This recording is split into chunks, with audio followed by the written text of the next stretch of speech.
Well, our view has always been that we have to address the Republican healthcare crisis and the need to extend the Affordable Care Act tax credits with the fierce urgency of now, because at this moment in time, notices are going out to people all across the country. Democrats are holding out for extending Affordable Care Act tax credits expiring this year and rollbacks to Medicaid cuts. But Republicans insist the shutdown needs to end first by passing a short-term spending bill. First, Steve Ratner has charts on the impact of the health care issue for millions of Americans.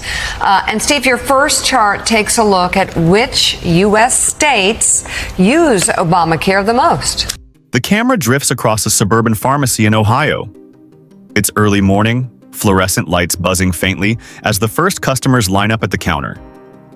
Behind the register, a pharmacist checks her computer and frowns.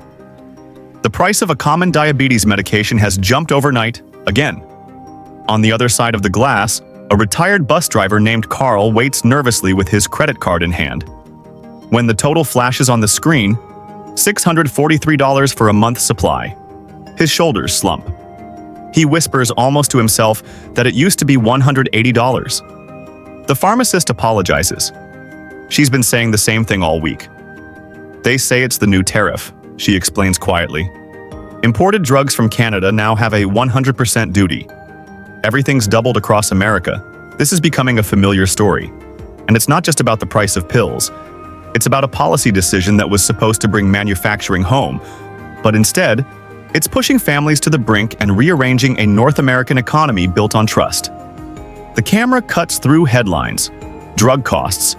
Surge after U.S. tariffs take effect. Pharma warns of layoffs. Hospitals face supply shortages. Canada becomes refuge for investors. In Washington, the government insists the move is about economic sovereignty. After a year of bitter budget showdowns, partial shutdowns, and partisan gridlock, the White House rolled out a sweeping new rule, a 100% tariff on branded pharmaceutical imports from Canada, effective October 1st, 2025. On paper, it's framed as a push for domestic production, a way to force big pharma to build plants in Michigan, Ohio, and Texas rather than relying on cheaper processing or packaging facilities across the border.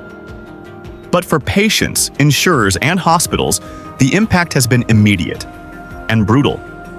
Within weeks, premiums are climbing, supply chains are stalling, and ordinary people like Carl are being forced to choose between medication and groceries.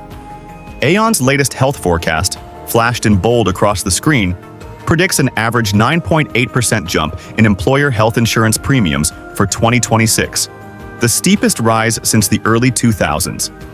Kaiser Family Foundation data shows ACA premiums up 12 to 15% in states most affected by the tariff. Hospitals warn of unprecedented cost pressure. And in this slow-moving storm, Canada, quietly, carefully, is turning crisis into opportunity. While American lawmakers bicker over short-term wins, Ottawa is moving fast. Canadian regulators, led by the Patented Medicine Prices Review Board, have accelerated new pharmaceutical investment approvals. Global drug companies, from Novartis to AstraZeneca, are exploring expansions north of the border, lured by stable policy and favorable trade access to Europe and Asia. The contrast is sharp. In Toronto, construction cranes rise over new biotech hubs. In Cleveland, smaller clinics are closing. What was once a seamless healthcare market between two nations is suddenly fracturing, and the repercussions go far beyond medicine. To understand how the U.S. got here, rewind 6 months. Spring 2025. The budget standoff drags into its third week. Federal subsidies for ACA tax credits quietly lapse amid congressional gridlock. Overnight, millions of lower-income families see their premiums rise. Insurers begin warning of unstable risk pools. At the same time, the White House, under mounting political pressure, decides to show strength. Advisors frame a new policy. If drug companies are outsourcing health to Canada, then tariffs will bring them home. Economists warn it won't work. The American Hospital Association calls it a self-inflicted wound. But politically, it's irresistible. A move that plays to voters angry about high prices and lost jobs. In a tense press conference, the president defends the policy as a fight for fairness, promising it will rebuild pharmaceutical independence. The cameras flash, applause breaks out from a few partisan reporters, but behind the scenes, the Treasury Department and HHS are alarmed. Internal memos, later leaked, warn of immediate inflationary effects on healthcare inputs. By August, the markets are already jittery. Drug distributors begin stockpiling inventory, knowing prices will spike once the tariffs hit. Pharmacies struggle with inconsistent supply. Hospitals warn of shortages. And when October 1st arrives, the effect is instant, like a switch flipped across the country. Within days, pharmacy shelves are half empty in some regions. Generic alternatives can't fill the gap because many of their ingredients are also caught up in cross-border pricing distortions. Insurers scramble to revise actuarial models. Employers panic, and average Americans, the ones already battered by housing and food inflation, feel the blow most sharply. In Des Moines, a mother named Angela sits at her kitchen table surrounded by bills. Her 8-year-old son, Lucas, has leukemia. She used to pay $400 for his oral chemotherapy medication. Now it's over $900. Her insurance plan says the copay has increased because the drug's wholesale cost has doubled under the new import rules. She looks directly into the camera, her voice trembling. They said it was to make America stronger. But how do you build a strong country when people can't afford to live? Her story echoes across the nation. In Phoenix, a retired nurse sells her car to cover insulin. In Vermont, an independent clinic cancels appointments because its IV supplies are stuck in customs. The stories form a pattern that no statistic can fully capture. The policy meant to restore control has instead created chaos. Meanwhile, north of the border, Canada's Prime Minister holds a press conference in Ottawa. The tone is calm, measured, but pointed. "We did not choose this path," he says, "but we will adapt. We believe access to medicine is a human right, not a bargaining chip." His words resonate across international headlines, not because of their defiance, but because they sound like leadership. Back in Washington, frustration simmers. A bipartisan group of senators privately urges the administration to delay the tariffs, citing catastrophic market distortion. But the White House doubles down, insisting that companies will soon announce new US-based manufacturing.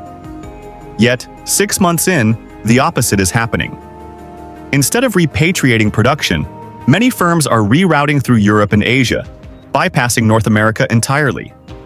U.S. customs data shows a 14% drop in Canadian pharmaceutical imports, but no corresponding uptick in domestic output.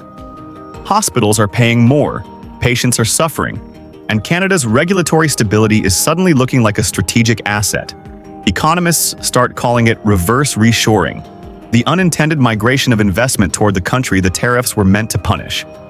A senior Canadian trade official, speaking on background, calls it the best advertisement for reliability we've ever had. In Windsor, across the river from Detroit, a new packaging plant breaks ground. It's owned by a European generics company that once operated in New Jersey.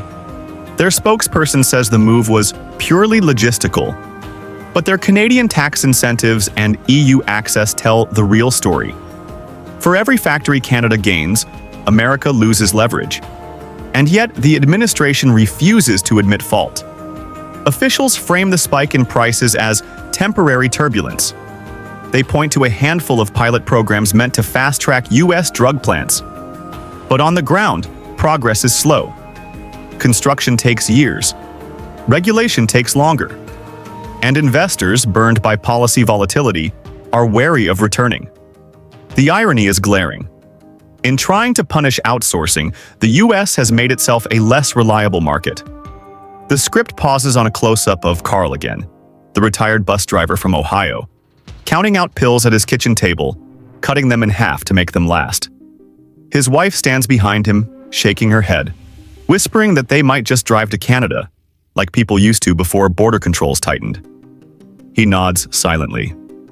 "We shouldn't have to cross a border to survive," he says. The camera fades to black. The ripple effects of the new American drug tariff didn't take long to show. Within just a few weeks, Across major U.S. cities, from Detroit to Dallas, Seattle to Miami, pharmacies began reporting gaps on their shelves. Some of the missing drugs were small and ordinary: over-the-counter pain relievers, cholesterol meds, blood pressure tablets.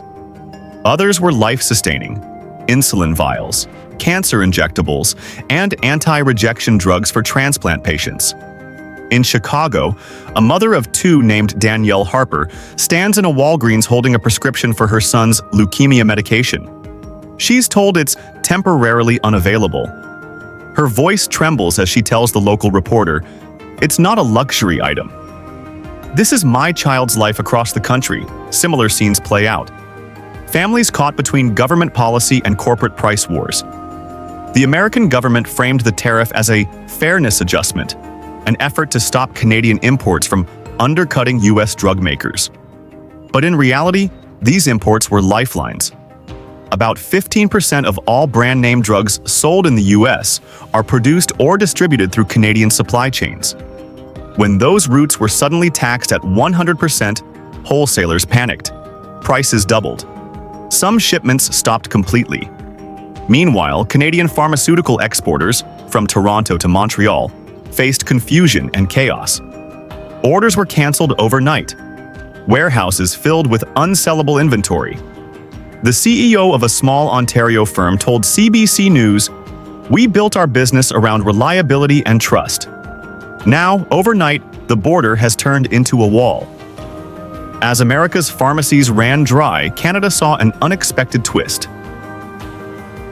Pharmaceutical companies and investors, frustrated with the instability south of the border, started redirecting their operations north. Plants that had been planned for Indiana and Ohio were suddenly moving to Ontario and British Columbia. The Canadian government, already committed to its affordable medicine strategy, welcomed them with open arms, offering tax credits and expedited permits. In the end, what began as a trade policy meant to protect America ended up protecting no one. Families paid more, hospitals struggled, and Canada quietly became the winner in a crisis America created for itself. It's a reminder that every tariff has a human cost, and that trust, once lost, can't be rebuilt with politics or pride. The real question now is whether the United States will learn from this mistake before the next crisis costs even more lives.